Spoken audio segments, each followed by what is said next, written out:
നിങ്ങളുടെ ഇഷ്ട പരമ്പരകൾ എക്സ്ക്ലൂസീവായി സൺ നെക്സ്റ്റ് ആപ്പിലൂടെ തികച്ചും ഫ്രീ ആയി ഇപ്പോഴേ ആപ്പ് ഡൗൺലോഡ് ചെയ്യൂ. എന്താ ഞാൻ പറഞ്ഞത് വിശ്വാസം വന്നില്ലേ? എന്നെ ആശ്വസിപ്പിക്കാനല്ലേ ഡോക്ടർ ഇതൊക്കെ പറയുന്നത്? ഒരിക്കലുമല്ല. സുധിയുടെ രോഗം ചികിത്സിച്ച് ഭേദമാക്കാനാണ് ഞങ്ങൾ ശ്രമിക്കുന്നത്.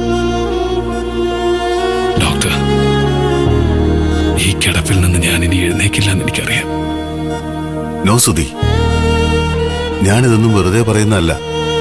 സുധി ആത്മവിശ്വാസം കൈവിടരുത്. ഞങ്ങളെല്ലാം കൂടെയുണ്ട്. ഡോക്ടർ, എനിക്ക് ഒരു സഹായം മാത്രം ചെയ്താൽ മതി. സുധി പറയൂ, ഞാൻ എന്ത് ചെയ്യണം? ഞാൻ മരിച്ചു കഴിഞ്ഞാൽ എന്റെ അവയവങ്ങൾ ദാനം ചെയ്യണമെന്ന് എനിക്ക് ആഗ്രഹമുണ്ട്. അതിനുള്ള സമ്മതപത്രത്തിൽ ഒപ്പിട്ട് തരാൻ ഞാൻ തയ്യാറാ. എന്നെ കൊണ്ട് ആർക്കെങ്കിലും ഗുണമുണ്ടാവുമെങ്കിൽ ഉണ്ടായിക്കോട്ടെ. ഞാൻ തമാശ പറയുന്നെന്നാണോ ഡോക്ടർ കരുതിയത്? മരിക്കുന്നതിന് മുമ്പ് അവയവങ്ങൾ ദാനം ചെയ്യുന്നത് നല്ലത് തന്നെയാ. ഒരുപാട് പേർക്ക് ജീവിതം തിരിച്ചു കിട്ടാൻ അത് സഹായിക്കുകയും ചെയ്യും. പക്ഷേ തൽക്കാലം സുധിയുടെ കാര്യത്തിൽ ഞങ്ങൾക്ക് അങ്ങനെ ചെയ്യാൻ കഴിയില്ല. കാരണം നിങ്ങൾ ഇനിയും ഒരുപാട് കാലം ജീവിക്കും. ഇങ്ങനെ ജീവച്ഛവായിട്ട് കിടക്കുന്നതിനേക്കാളും നല്ലത്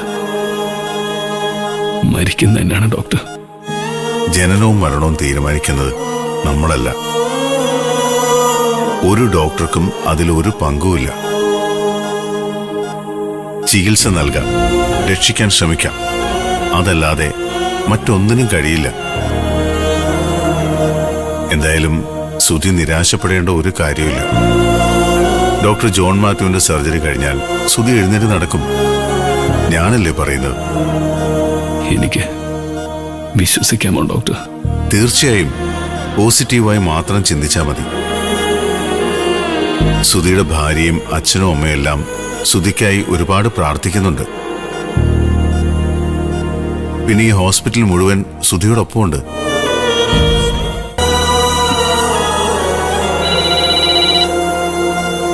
ആ സ്വാമി, ശ്രുതിമോള് അച്ഛനെ കാണണമെന്ന് പറഞ്ഞു വാശി പിടിക്കണം. എന്താ കാര്യം? മോളെവിടെ? ഞാൻ ശ്രുതിമോൾക്ക് ഫോൺ കൊടുക്കാം. എന്താ മോളെ, അച്ഛനോട് സംസാരിക്കും.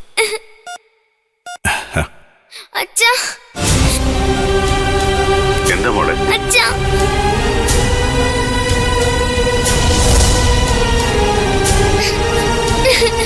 കരയല്ല മോളെ, അച്ഛനിപ്പോ വരും.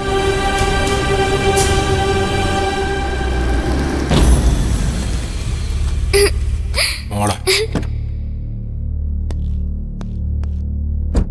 ആ അച്ഛൻ വന്നല്ല, ഇനി കരച്ചില്ല.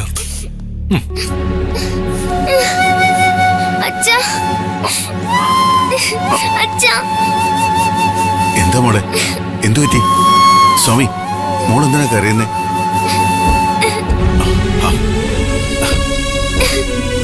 എന്താ മോളെ ഇത്? കരയണ്ട, അച്ഛനിങ്ങ് വന്നില്ലേ? എന്താണോ സ്വാമി ഉണ്ടായത്? പറയാം. മാഡം, മാഡം, എന്താടി എന്തു പറ്റി?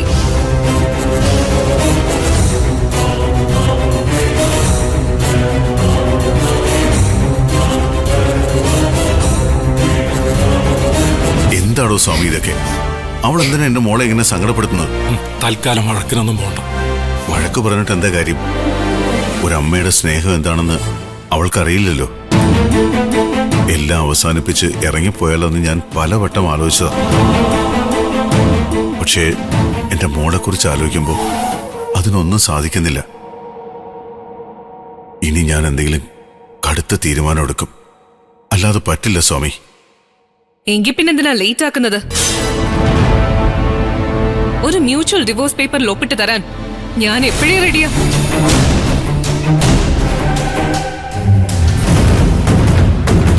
അതെ, ഇറങ്ങി പോകുന്നതൊക്കെ കൊള്ളാം, പക്ഷെ കുട്ടിയെ ഇവിടെ നിർത്തിയിട്ട് വേണം പോവാൻ. ഇവള് പ്രസവിച്ചത് ഞാനാ. ഇവൾക്ക് മേൽ നിങ്ങൾക്ക് യാതൊരു അവകാശവും ഇല്ല. പ്രസവിച്ചതുകൊണ്ട് മാത്രം ഇന്ന് വരെ ഒരു സ്ത്രീയും അമ്മയായിട്ടില്ല. അമ്മ എന്ന വാക്കിന്റെ അർത്ഥം എന്താണെന്ന് അറിയോ നിനക്ക്? അറിയില്ല. അല്ലെങ്കിൽ തന്നെ ഞാൻ എങ്ങനെ അറിയാനാ?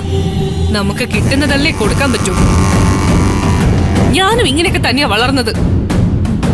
അനുഭവത്തിൽ നിന്നാ മനുഷ്യൻ ഓരോ പാഠങ്ങൾ പഠിക്കുന്നത്.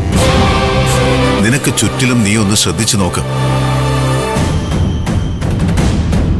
അമ്മമാര് കുഞ്ഞുങ്ങളെ എങ്ങനെയാ സ്നേഹിക്കുന്നതെന്ന്.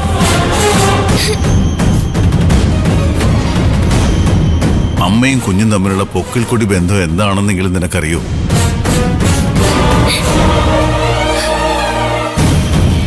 ഒരമ്മയുടെ സ്നേഹത്തോടെ നീ ഇവളെ ഒന്ന് നോക്കിയിട്ടുണ്ടോ? ഒരിക്കലെങ്കിലും ചേർത്ത് പിടിച്ചിട്ടുണ്ടോ?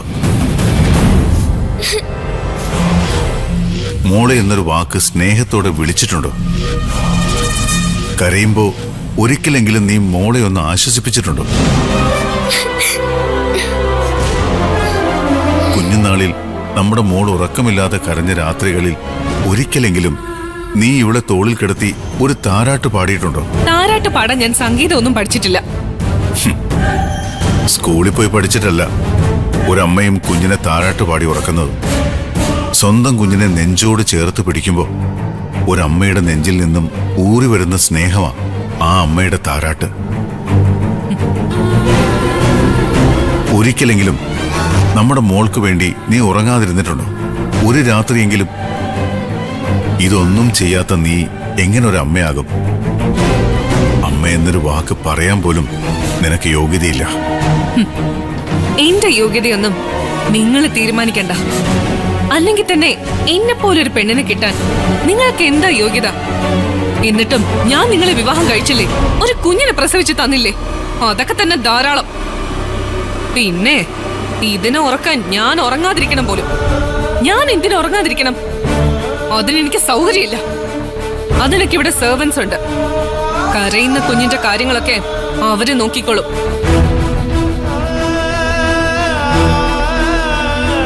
ഈ പരിഹാസത്തിനൊക്കെ നിന്റെ ജീവിതം കൊണ്ട് നീ മറുപടി പറയേണ്ടി വരും.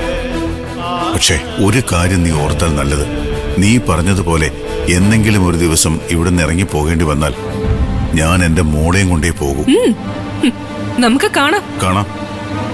പക്ഷെ പിന്നീട് നിനക്ക് എന്റെ മോളെ കണി കാണാൻ പോലും കിട്ടില്ല. വാ മോളെ.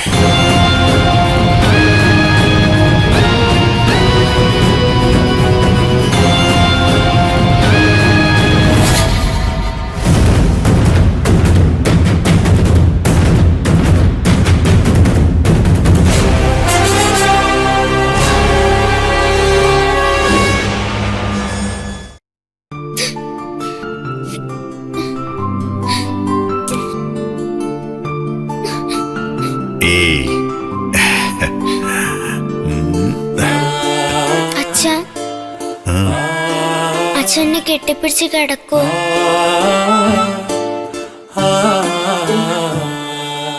ഒരു പൂവിതൾ പോലെ മിഴി വിരിയുകയല്ലേ, അതിലൊരു ചെറു കനവിനു തിരി തെളിയുകയല്ലേ.